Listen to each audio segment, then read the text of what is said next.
Good evening, everyone. I'm Mary Pat Higgins, President and CEO of the Dallas Holocaust and Human Rights Museum, and I'm thrilled to welcome you all to tonight's program, presented in conjunction with our current special exhibition, The Fight for Civil Rights in the South. I'd like to start this evening by thanking everyone supporting this exhibition, especially the Birmingham Civil Rights Institute for making this exhibition possible. Our presenting sponsor is Cinemark Theaters. We're also supported by Micon General Contractors and the Carl B. and Florence E. King Foundation. And exhibition sponsors are Bank of Texas, City of Dallas Office of Arts and Culture, Fossil Group, State Farm, African American Forum and Minority Men Affinity Network, Employee Resource Groups at State Farm, Dallas Tourism Public Improvement District, and Texas Instruments. And our hotel sponsor is Omni Dallas Hotel. We have a wonderful list of community partners for tonight's program too. The African American Museum of Dallas, the Anti-Defamation League, Texoma, Big Brothers, Big Sisters, Greater Dallas, Congregation Anshe Torah, Dallas Truth, Racial Healing and Transformation, Denton Black Film Festival, Grant Halliburton Foundation, Legacy Senior Communities, Refugee Services of Texas, SMU Human Rights Program, Bickering Meadows Youth Development Foundation, Wings, and Dallas World Affairs Council of Dallas-Fort Worth. I know many of our wonderful sponsors and community partners are watching tonight. We are so happy to have you with us and grateful for your support and partnership. I'd also like to give a special welcome to our board members and our museum members joining us tonight. Thank you for all you do to support the museum. The Fight for Civil Rights in the South combines two incredible photographic exhibitions from the Birmingham Civil Rights Institute, Selma to Montgomery, photographs by Spider Martin, and Courage Under Fire, the 1961 burning of the Freedom Riders Fest, with photography by Joseph Postiglione. If you haven't had a chance to see the exhibition yet, we invite you to visit the museum in the last days before it runs its end on May 31st, so come soon. Tonight, I am honored to welcome an esteemed panel to discuss the relationship between Jews and African Americans during the Civil Rights Movement. I don't want to take up too much of their time, so I will introduce each of them briefly. Dr. Mark Dollinger heads the Richard and Rhoda Goldman Endowed Chair in Jewish Studies and Social Responsibility at San Francisco State University. He is author of 4 scholarly books in American Jewish history, most recently, Black Power, Jewish Politics, Reinventing the Alliance in the 1960s. His next project, A Tale of Two Campuses, Jews and Identity Politics in the Golden State, traces his experiences as a Jewish professor at both right-wing and left-wing universities. Dr. V.P. Franklin is Distinguished Professor Emeritus of History and Education at the University of California, Riverside. He is the author of several books and the co-editor of African Americans and Jews in the 20th Century, Studies in Convergence and Conflict.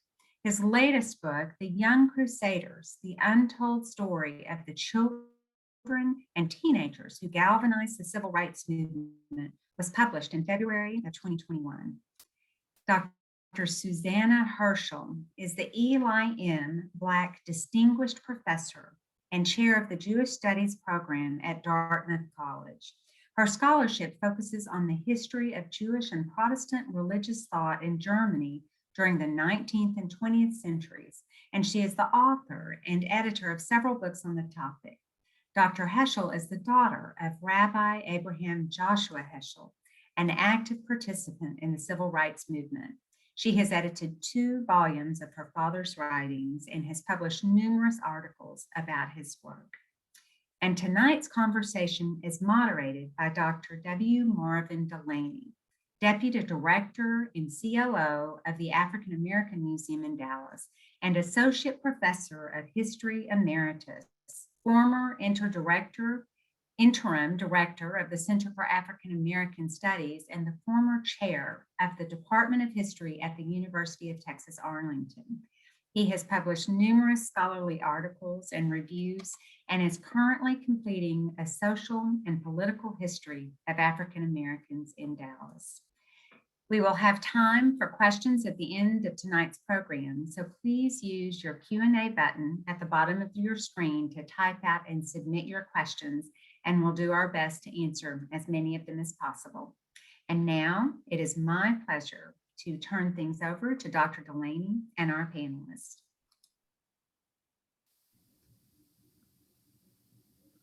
All right, thank you so much, Mary Pat. Let me also thank the panelists for being here with us to discuss this very important topic. As we know, African Americans and Jews have been a united community in terms of civil rights for of course, well over a century. So we want to talk about that, particularly in light of some of the things that are going on today. We want to look at, indeed, how two communities came together to fight for social and political justice in this country. So that's sort of my brief introduction. I want to jump right in it and not waste any time with my own point of view. So let's ask the first question. What was the relationship like between African Americans and Jewish Americans in the 19th century? Okay, well, I'll throw that at VP since everybody's, go ahead, VP.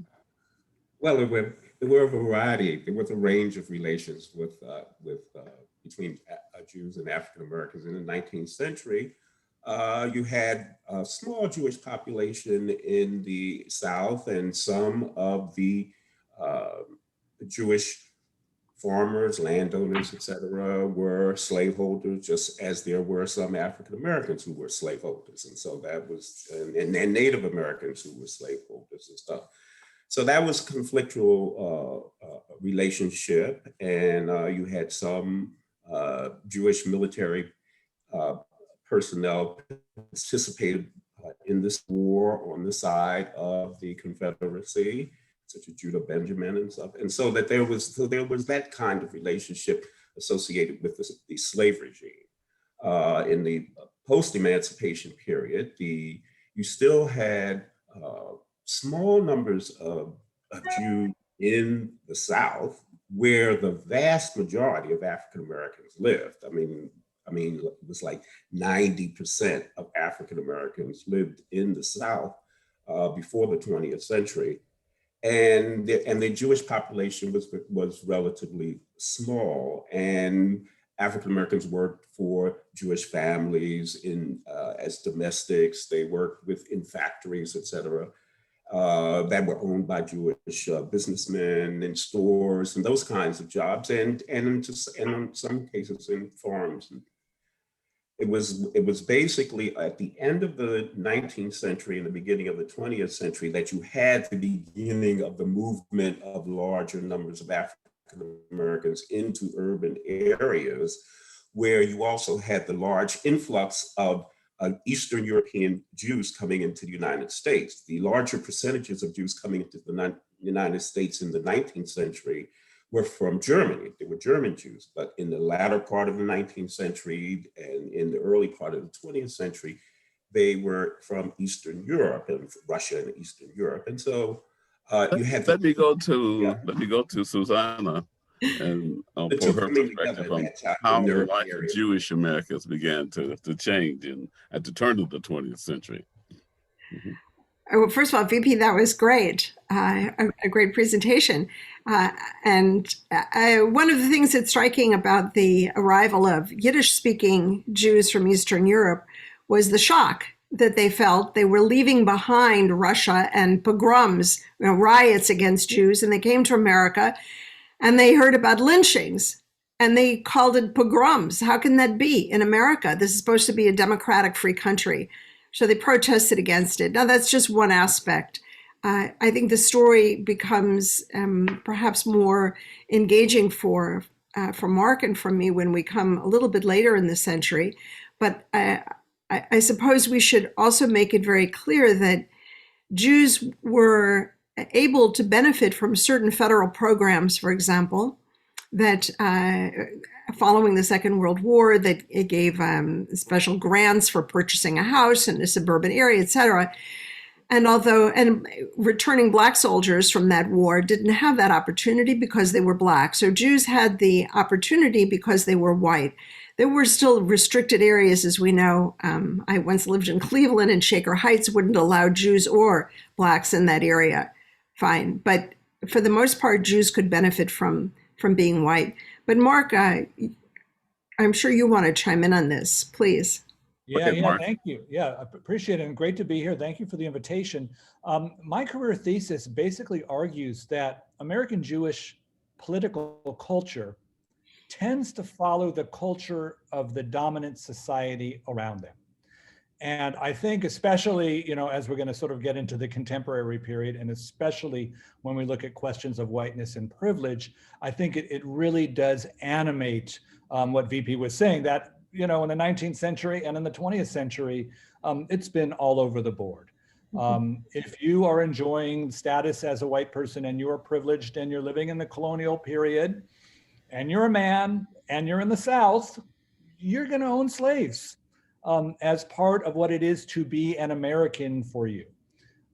If you're living in the North, and liberalism and social justice, are the causes of that dominant culture, and you're raised Jewish in that environment, you'll follow that too. So rather than let me interrupt you. What about the large amount of anti-Semitism in early 20th century America, and how did that affect Jewish opportunities, and how different was anti-Semitism from racism? All right. No, the second question is huge. Let me go to the first one too, and I'll defer to my colleague. I put that question out there because it becomes a factor in terms of Jewish and African American relations. Would you agree? Yeah, and the last 5 years have been awful in terms of domestic anti-Semitism. Prior to this period, really the 1920s and 30s. Eugenics takes hold, and for those, of course, who've read Caste, they know that Hitler and the Nazis actually borrowed a lot of those ideas from the United States and then brought them over to Europe. 1921 and 24, the US Congress passes restrictive immigration, which is based on the idea, in the case of my field, that Jews were genetically inferior to others. So in this case, in terms of racism and anti-Semitism, it's rooted in this case on the political right, from this fundamental idea that both, in this case, it would be white Jews and Blacks are inherently inferior and a threat to the dominant culture. Okay, let's look at a specific event that we all know about, the Leo Frank case, and how does that change Jewish and African American relations in the early 20th century? I guess one of you needs to explain the Leo Frank case and its significance in American history. The case is significant because it was Leo Frank was a businessman who was in Marietta, Georgia, and who was accused of killing a 15-year-old girl, Mary Fagan. And the white community in that area was enraged about it, and when the case was actually brought to trial, there was a Black janitor who testified that he had seen Frank with Mary Fagan at some point before she was found murdered. And what was strange and different about this case in two ways. One is that the views of the Black janitor were accepted over the denials of Leo Frank. That was strange. And the other thing was the enraged white nativist community decision to break Leo Frank out of jail and to lynch him. And so that there was an ongoing lynching of African Americans in the South and in various other parts of the countries as well. And not as many, particularly in the early 20th century, not as many whites were being lynched. There were some lynched in the 19th century, but not as many. But this was an instance where the Jewish population, particularly in the South, was informed and became alarmed about what had happened. And those who were in a position of leadership or authority saw this as an example of a reason why they should support anti-lynching movements, anti-lynching programs, particularly that were being pushed and promoted by the National Association for the Advancement of Colored People, NAACP, which was formed in 2009, and in which some Jewish leaders participated in the formation of the NAACP. And so this then made them even more interested in supporting the anti-lynching legislation that was introduced into the Congress, et cetera. And so this sort of brought the two together around this issue of nativist illegal, really massacres, terrorism on the part of Native white population.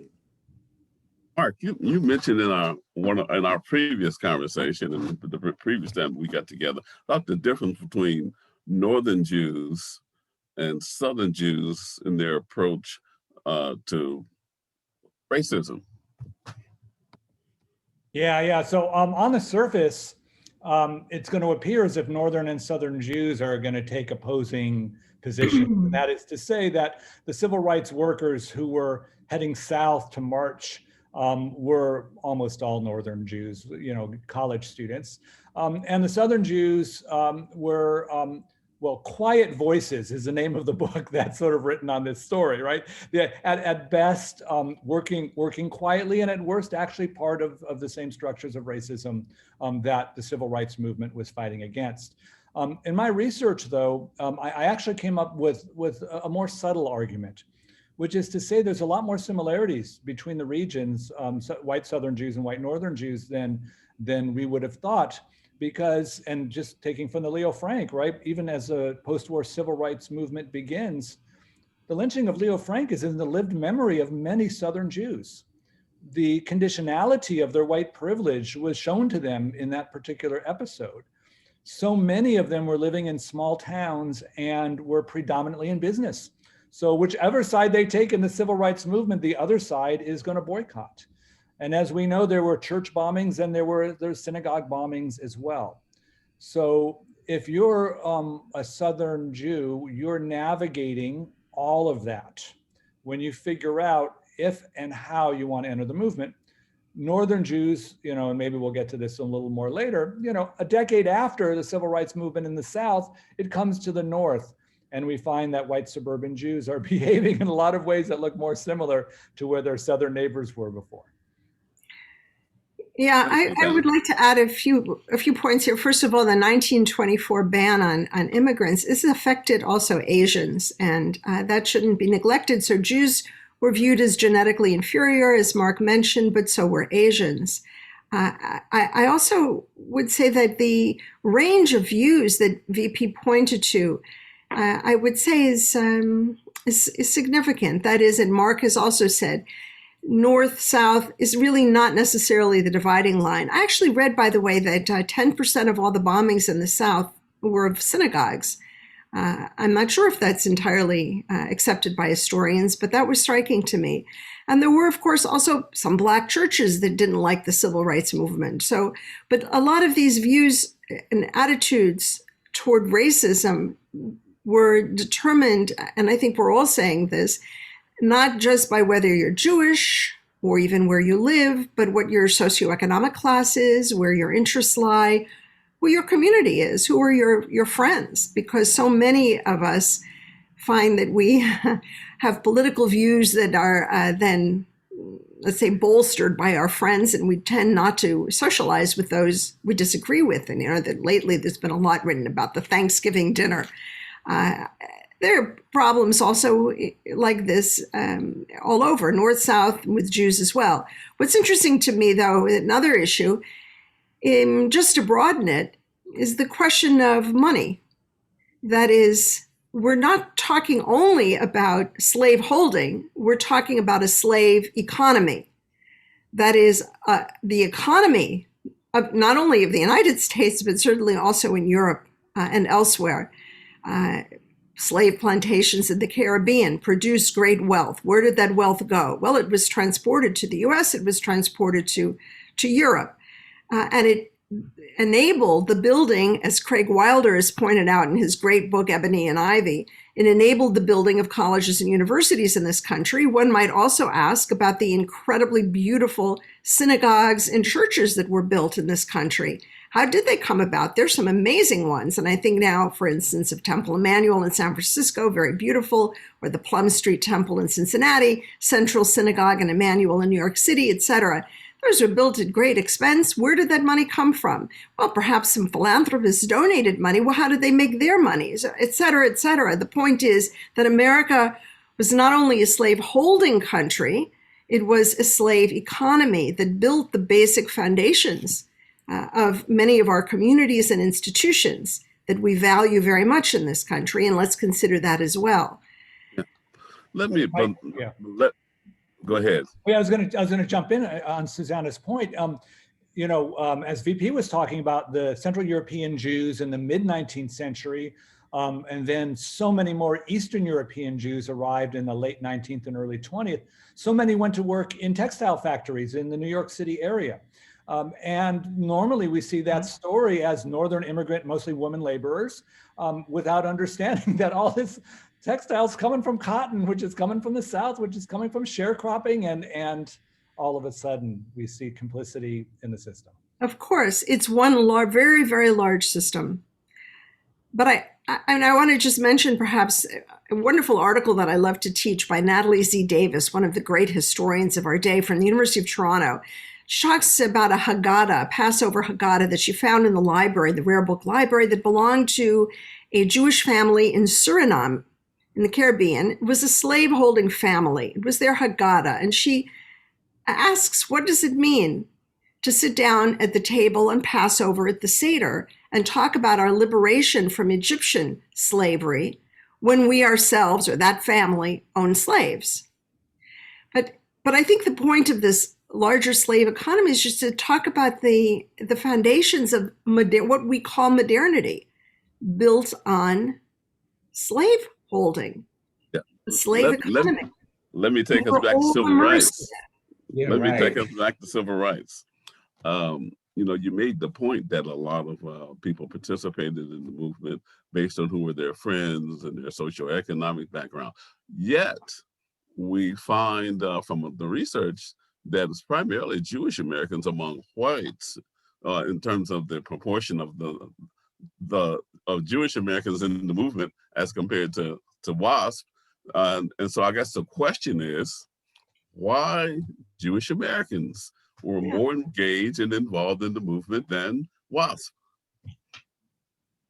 Well, in our book that we did on African Americans and Jews, we had several articles that were based on interviews with some of those Jewish civil rights activists, some of those Jewish organizers who came from the South. And they usually gave a few reasons. For one, of course, was the Holocaust. That is, the information that was being revealed, in the post-war period about the Holocaust and where racism is headed, and it's headed toward genocide, and so that became a force. And then when you also asked some of these civil rights activists, they say, well, my parents were part of the old left. The old left was the American Communist Party that was very, very large and important during the 1930s.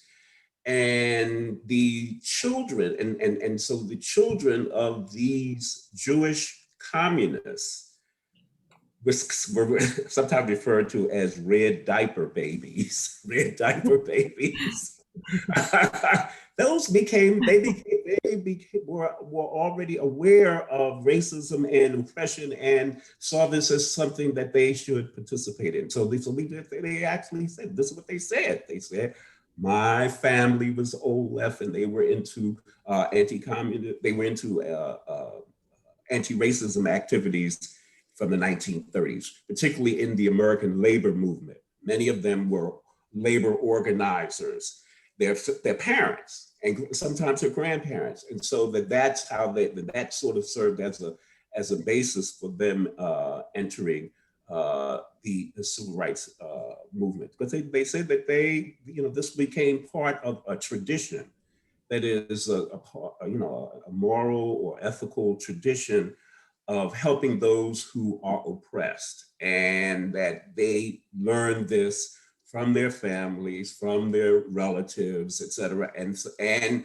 with the information about the Holocaust coming forward, they said this pushed them into activism in the South in the 1950s and 1960s. Okay, I know Susanna wants to jump in on that. I just want to say that, I remember from my childhood, some of the elderly Yiddish-speaking Jewish socialists and Jewish anarchists and Jewish communists who were not seeking to overthrow the United States or promoting Stalin or anything like that. It was really for them, as you just said, it was about conditions for labor. It was about helping people who lost a job and who were hungry or couldn't pay the rent. It was about giving summer camp to little children whose parents couldn't afford it. And they were so full of, they exuded love. I don't know what to say. They were so deeply concerned about fellow human beings. So that tradition was very moving. The memory of it is moving to me. Thank you for mentioning it. Yeah, and if I can, I'd love to complicate the narrative a bit, because it's true, as VP said, that Jews were disproportionate among the white civil rights workers, oftentimes the majority.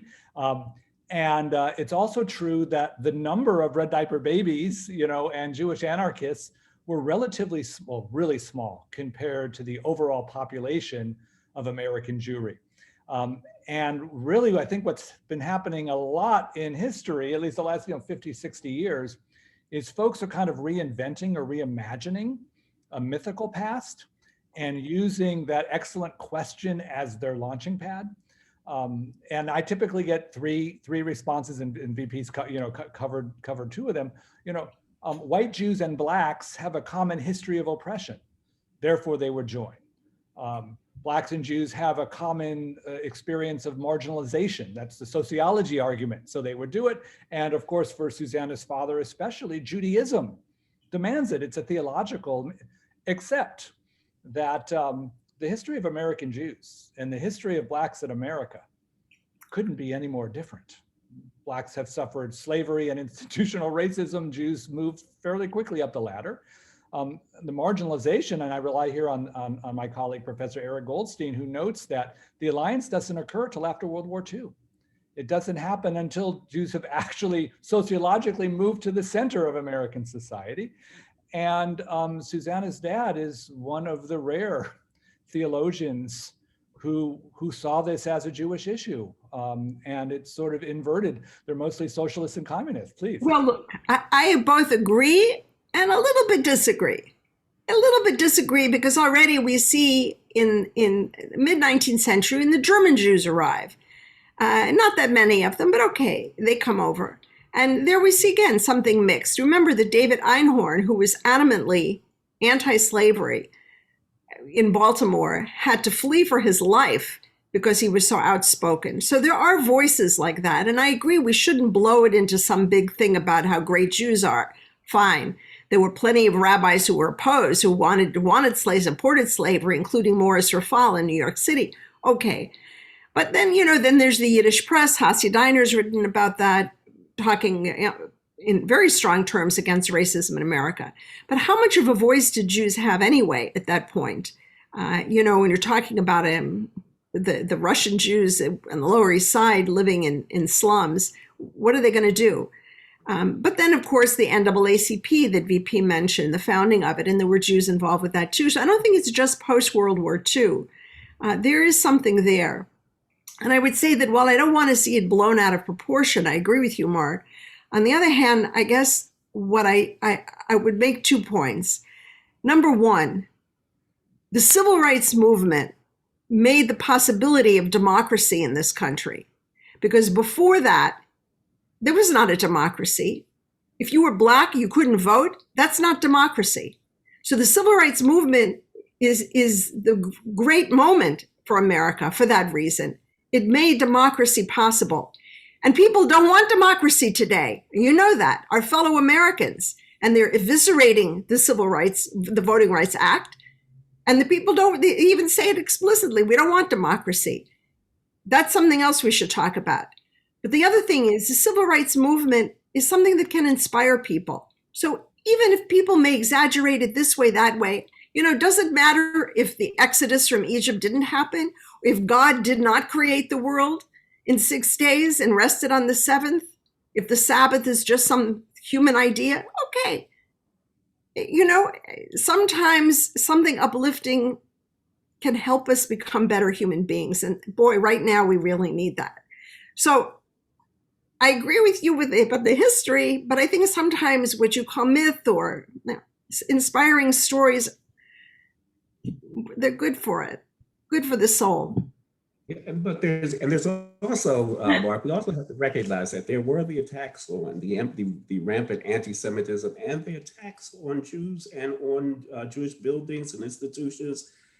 You had the, you know, in one of my books, My Soul is a Witness, we document the bombings throughout the 19th. You had Black church bombings on a regular basis, but you had Jewish community centers and synagogues and homes, et cetera, being torched and bombed on a regular basis in the 1950s.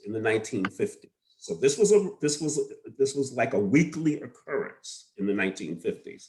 I have in one chapter we have it titled, it's called 1958, the year of the bombings, and we have those, you know, those things. And so that was a reality that these younger Jewish students were exposed to, and they thought, and they saw that this was wrong, and this threatened them as well as African Americans. So there was an experiential basis for their willingness to participate in a movement that would end this kind of violence. For example, you had legislation introduced into the Congress in 1958 and 1959 to make these bombings a federal offense.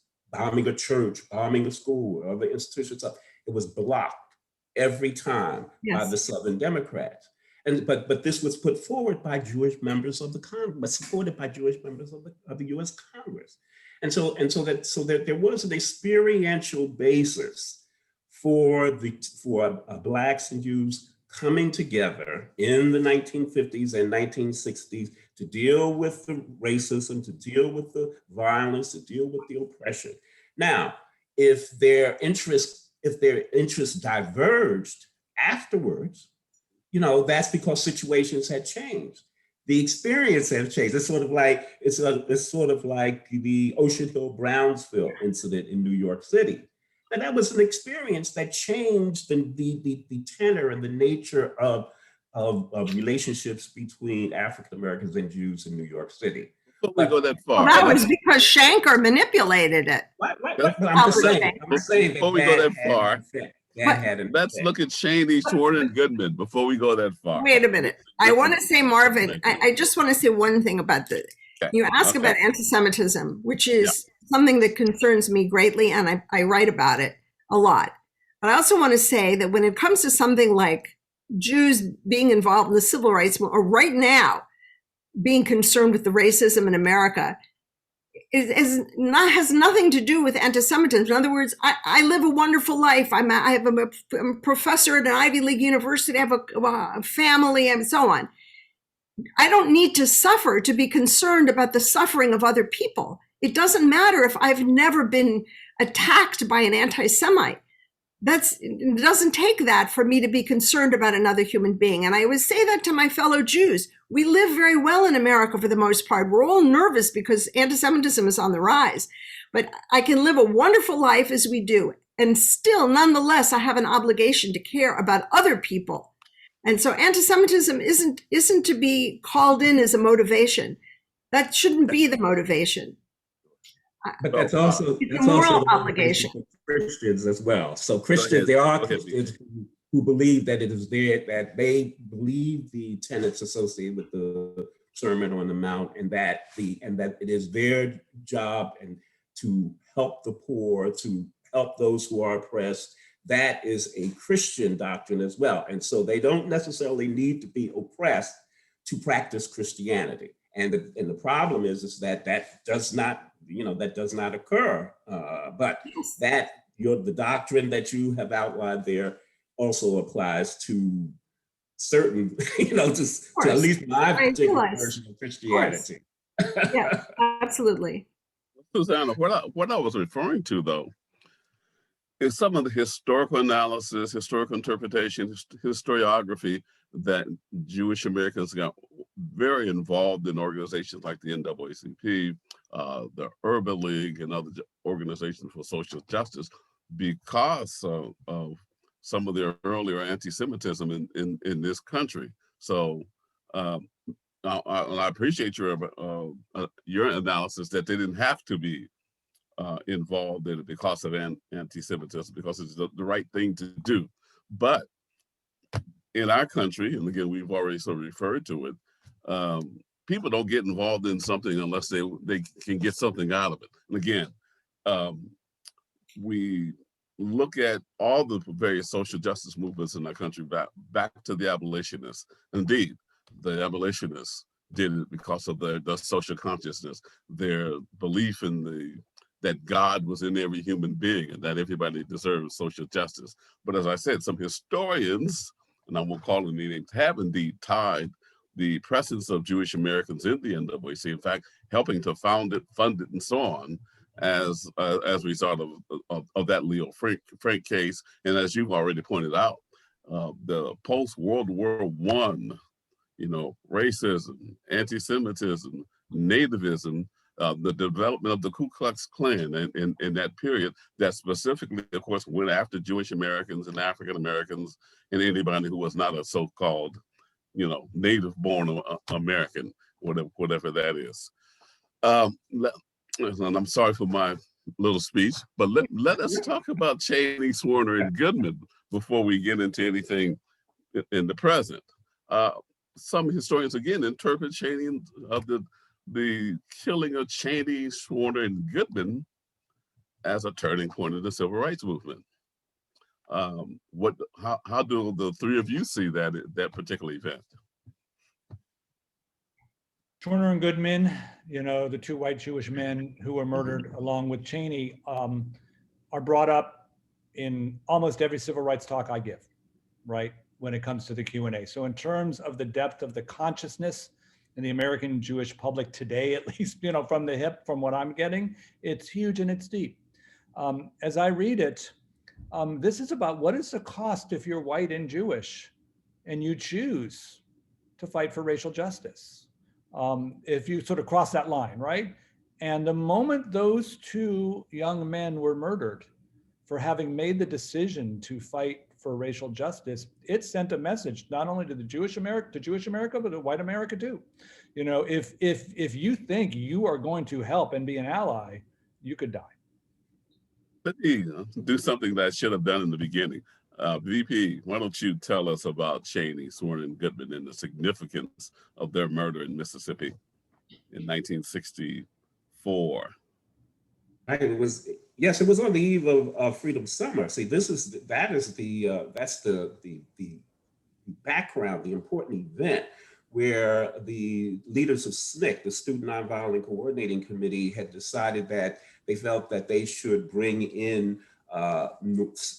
Northern white students to participate in civil rights organizing and activism in Mississippi because of the attacks on the Black civil rights organizers and activists in the South, and the killing of these organizers, and they were hoping that the bringing in these white students from the North would generate a lot of publicity, generate a lot of attention to what was going on in the South, including the violence and terrorism, it would bring attention to that.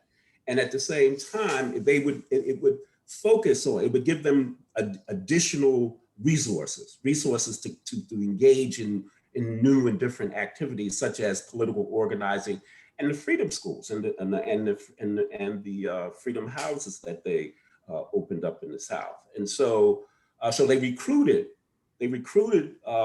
several hundred students to come to Mississippi in 1964, and they had training at Miami University in Ohio, and came down. And when the first group, so we're talking about like in June and July, when the first Freedom Summer activists and students are coming into the South, Goodman, Schwerner, and Cheney had been there earlier. They had gotten there earlier. Earlier than this large contingent that was coming in. And there had been a church burning that they were called upon to investigate.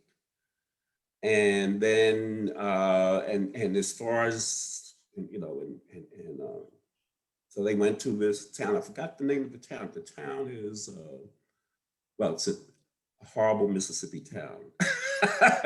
They went to the town. They saw. They had encounters with the sheriff and the deputies in the town. They were.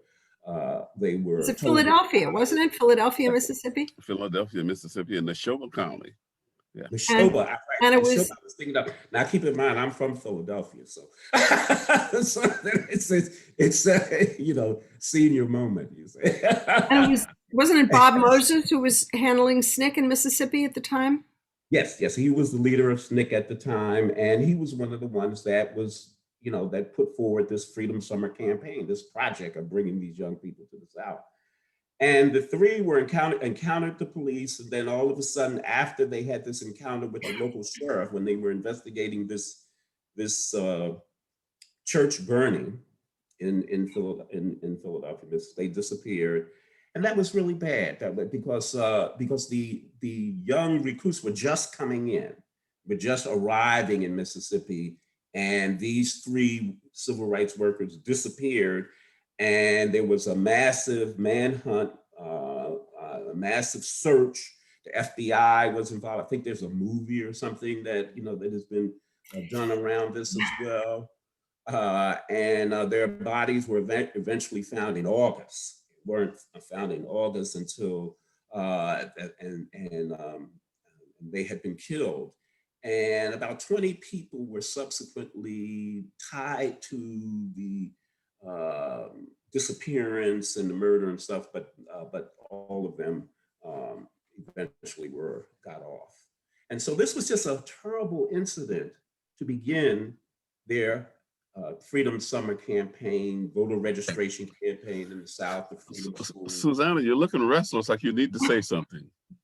Yeah, I just want to point out that if there hadn't been two white men along with Cheney, who was Black, they wouldn't have mobilized the FBI and government officials to look for their bodies. And in the course of looking for their bodies, they uncovered numerous bodies of Black men in swamps in Mississippi who had also been murdered over the years. But yes, it was sending a message, as you pointed out. Yeah, so it was a frightening time for many people. Those years, it was dangerous. I actually was with John Lewis, Congressman John Lewis, on a tour that he gave many years ago, and we were in Alabama, in Birmingham, Montgomery, and Selma, and he said that in those days, Alabama was dangerous, but Mississippi, he said when you drove from Alabama on the highway and you entered Mississippi, there was a billboard that said, "Welcome to Mississippi, prepare to meet your maker." Okay, I'm gonna pause here. I've been notified that we want to take some questions from the audience. Well, one thing I wanted to bring it up to the contemporary period, Sure. since I think that's where we're headed. I just want to point out that I live in New Orleans, and I was going to a conference in Memphis. And if you look at the map, in order to get to Memphis from New Orleans and Louisiana, you have to go through Mississippi. And I was I was stopped by the police for no reason. In other words, and I was not driving. There was a white colleague was driving, but I was stopped by a policeman in Mississippi. This is in 2020, and the policeman came over to me, even though my white colleague was driving. So this is not just driving while Black is subject to harassment in Mississippi. Just riding, being a passenger in the car can be problematic. Let's address some contemporary issues. In 2020. VP, I'm sorry to interrupt. Address some contemporary issues. Let's sort of bring it to the present. What are Black and Jewish relationships like today?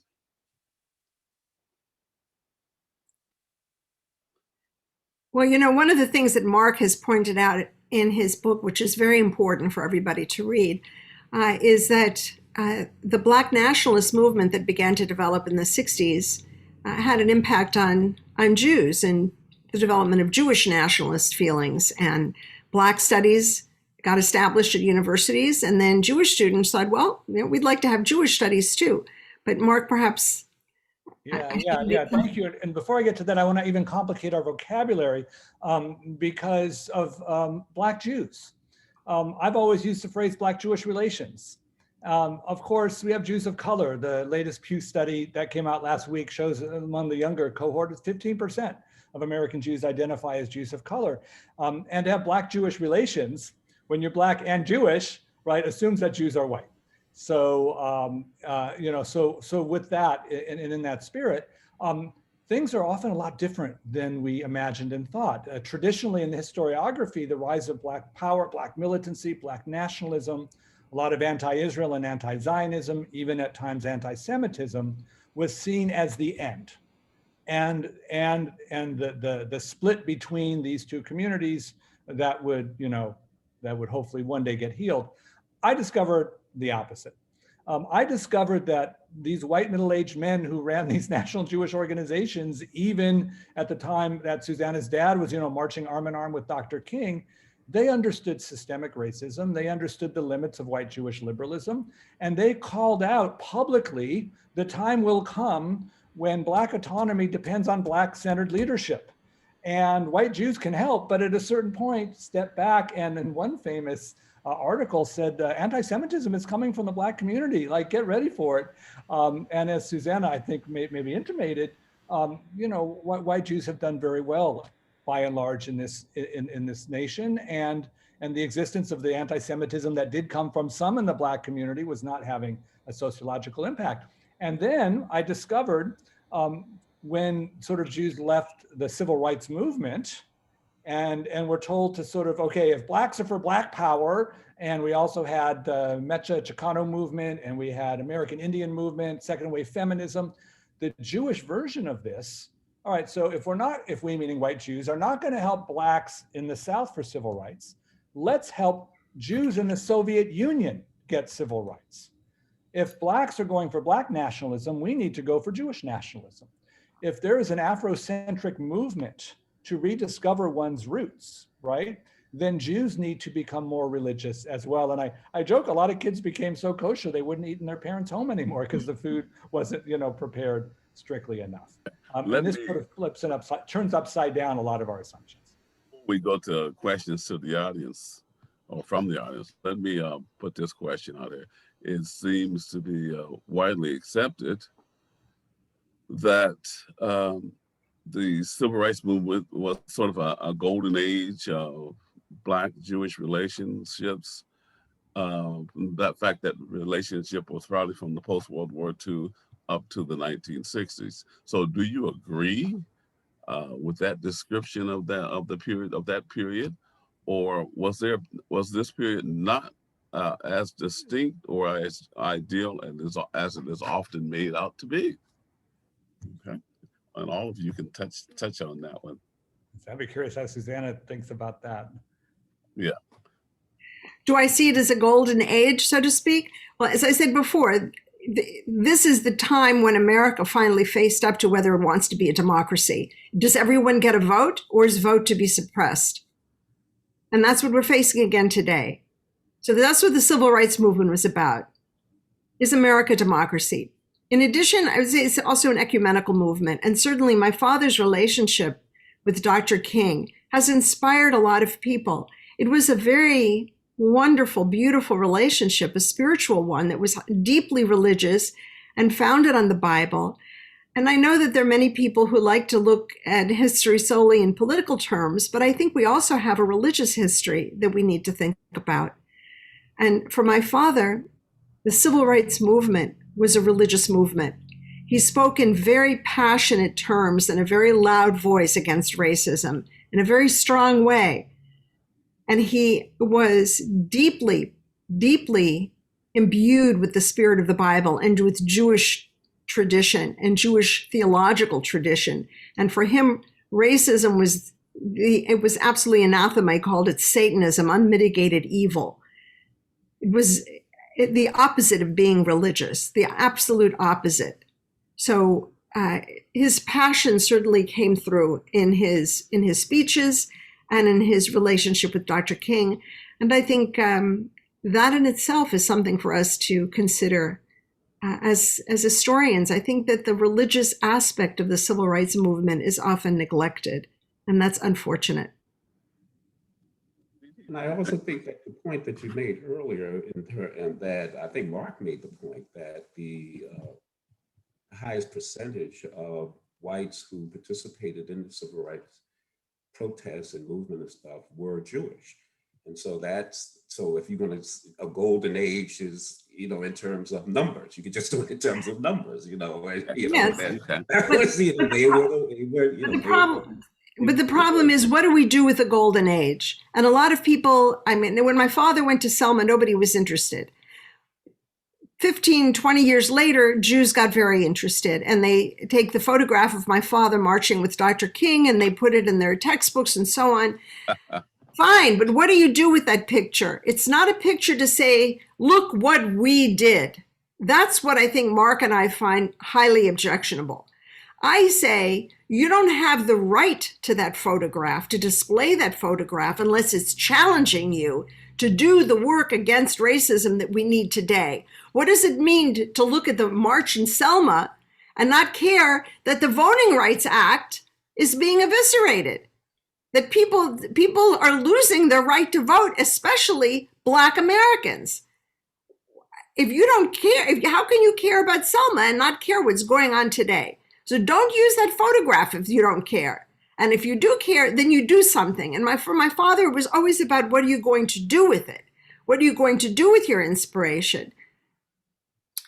Thank you so much, Susanna. Let me go to some questions from the audience. The first one is, do we have any information about how many Jews involved in the civil rights movement identified as Jews of color?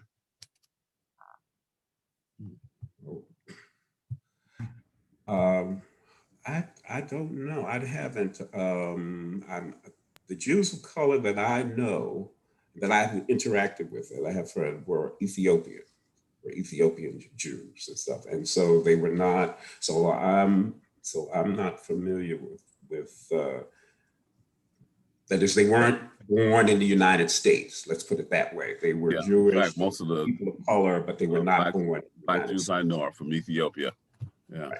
So Okay, the second president of SNCC was a Black Jew, and I'll just, with humility and modesty say that, that thanks to my learning from Ilana Kaufman, who is the founder and chair of Jews of Color Initiative, she called out my book because it was assuming Jewish white privilege through each of the chapters. And I actually wrote the epilogue, to Marvin, to that exact question, which is to say, now we actually need the next in the historiography on this to look not only at the presence of Jews of color, of Black Jews, but also to look at the way in which racial privilege is actually causative. It's actually informing a lot of the history when scholars such as myself have looked at what I was trained at in graduate school, because that's not what I was learning. And I think we're right on the cusp of really where we need to be. Okay. Next question are, what are the differences, similarities with respect to American exceptionalism for Jewish and Black Americans? I think we sort of alluded to that earlier. So, if I could just jump in, only because I did see that question come up here, and that's from Verena, my former student. So thank you. I appreciate the question. I want to give you a shout out. I'm an American Jewish historian, so I'll speak to the white Jewish answer. And that is, like, for most of American Jewish history, white Jews have self-perceived the United States as exceptional, meaning it's different and better for Jews in any other time or place. In recent years, scholars have really contested that, both by looking at other countries where things were actually pretty good, and also seeing the way in which that kind of outlook and approach sort of blinds us to see, in one way, the way in which white Jews have benefit from and been complicit in these systems of racism that we talked about at the beginning. I'm not trained in Black history, so I can't offer the exceptionalist thesis there, but my sense is it's probably not that exceptional. Or maybe it is in a bad way, right?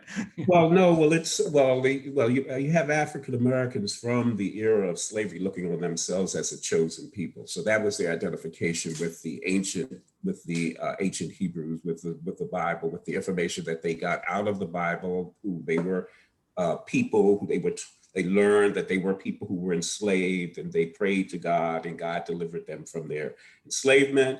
And African Americans were a chosen people in America who prayed to God, and God delivered them from their enslavement in the United States. So there's an identification with the Hebrews, the ancient Hebrews, as a chosen people. African Americans thought of themselves as a chosen people in the United States, and I guess that contributes to the overall concept of the understanding of American exceptionalism, because that situation is unique to the United States. But at the same time, once they came to accept this belief that they were a chosen people in the United States, then the question is, why are you here? Why are you here? If you are a chosen people, why are you here? And it is that, it is the imperfect, the absence, the Herrenvolk democracy, the absence of democracy that existed in the United States is something that had to be addressed. And that is one of the reasons why African Americans are here, to bring about a true democracy in the United States. That's one of the reasons why they're here. And that's one explanation. Yeah. Next question. How did both groups grapple with racism that existed in the Jewish community and anti-Semitism that existed in the Black community? Or was it dealt with openly? Well, I think that I remember James Baldwin's famous, James Baldwin has that famous article that he wrote back in the 1960s. He says, oh no,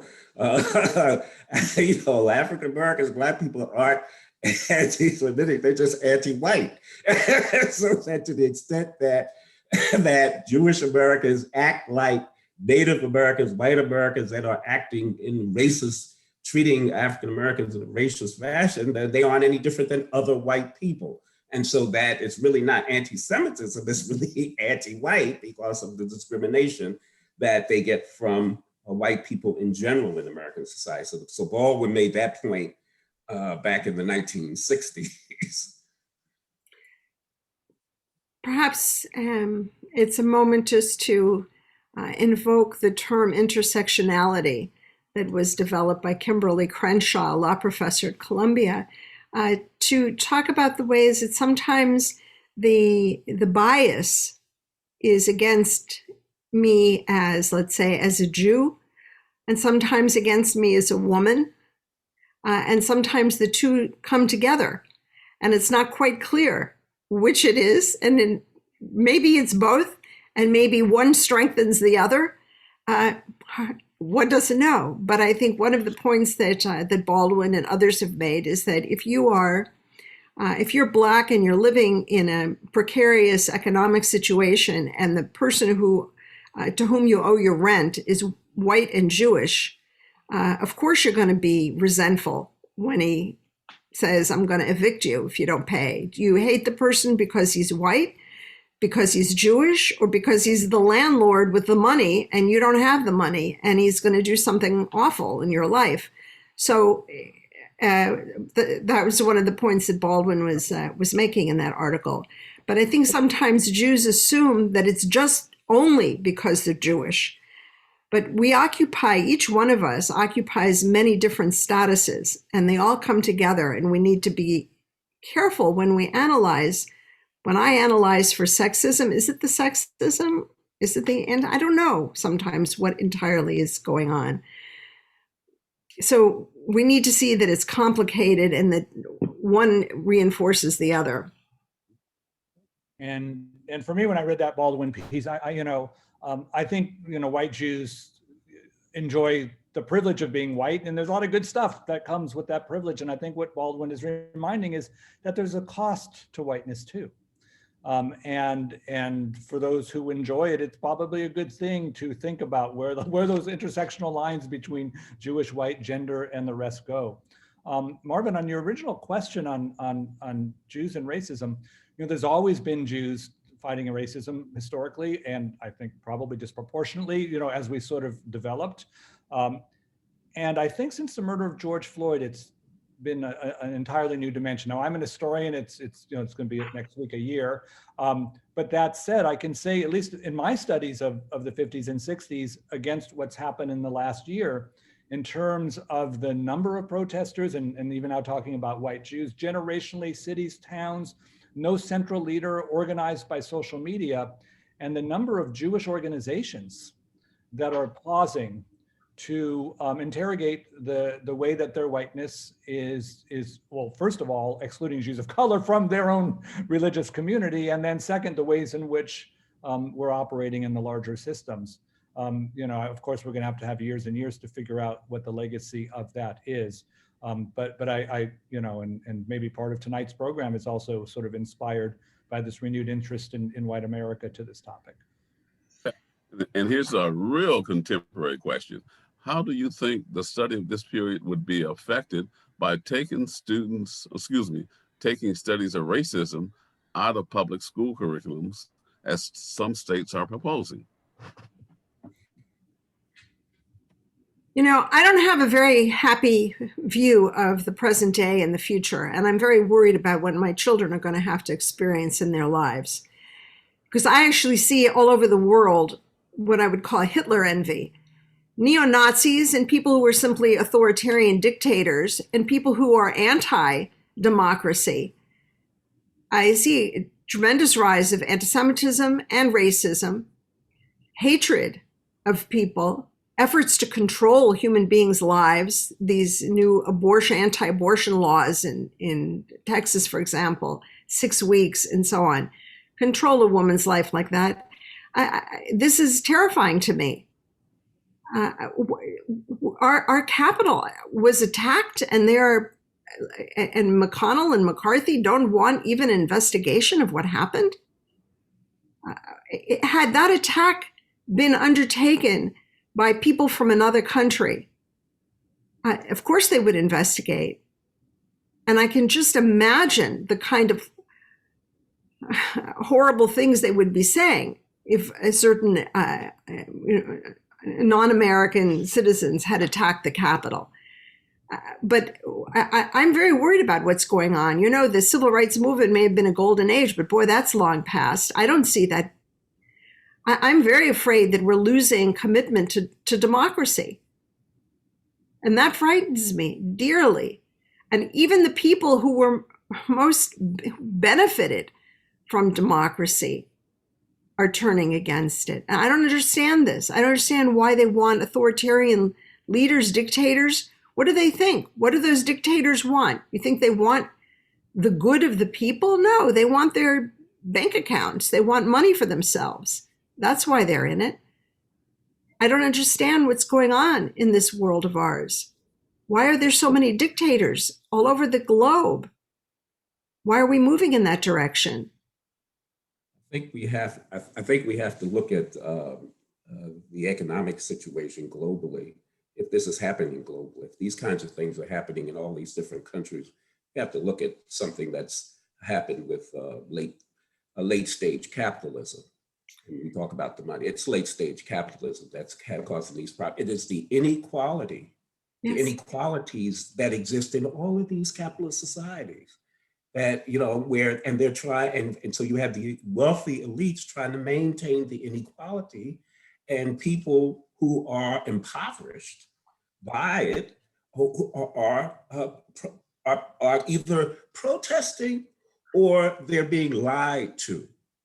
They're using lie, the big lie to blame, scapegoating a particular group in that society, and then and to justify the inequality, economic inequality that exists in the society. Yeah, why is it happening in Italy and Poland and Sweden and in Argentina and Brazil, in all these countries? It's the inequality that globalization magnified, and sort of like kept it, made it. You have these elites, these neoliberal elites running all of these societies and trying to maintain their wealth and using their wealth to control the political system and the political outcomes in those societies, and the people are being lied to and they go along with it, they go along with it because they say that it's somebody else is the reason why you are suffering, why you have your economic problems are due to this particular group. Yeah, I see that. And I also see that these authoritarian leaders are also men. They're men, big, strong men, modeling themselves after Mussolini and Hitler and presenting themselves as male figures. And that's also part of the fabric that makes this up. So it's economic, but there are other things going on as well. It's clear. And women, of course, are the easiest to control. Mark, did you want to it has to be something about the capitalism too, because it's happening in all these capitalist societies. Well, it's happening also. And so the inequality. Let me give Mark an opportunity if he wants to jump in on this question. Well, yeah, no, I just, agree on all that and say, which open this thing up, like, should we teach about racism in schools? Yeah, we should, right? And the effort to not do that is to create invisibility.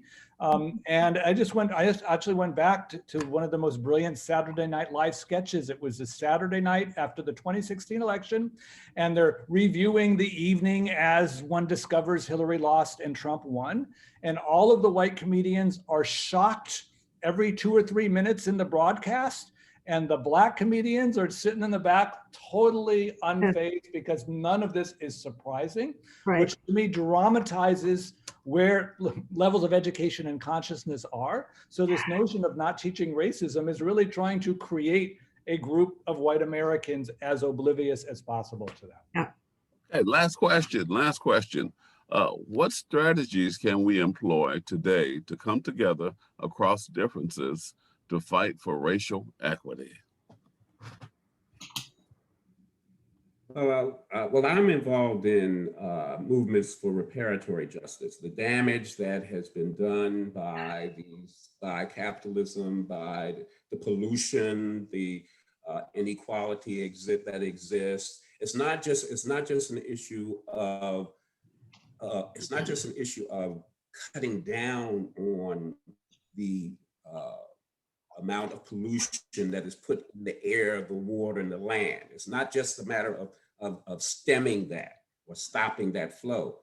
We also have to repair the damage that has been done to the air, the land, the water by these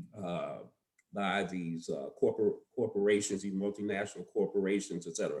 So there's a need for reparatory justice. There's a need to repair the damage that has been done to our planet, to our society, to our and the reparations movement that is that is very much alive in the Caribbean and in Africa, and even going to Europe and beginning in the United States, is beginning to focus on the need to deal with the inequality and at the same time repair the damage that has been done to us. And Okay, VP, let me cut you off in the interest of time. Then go to Mark.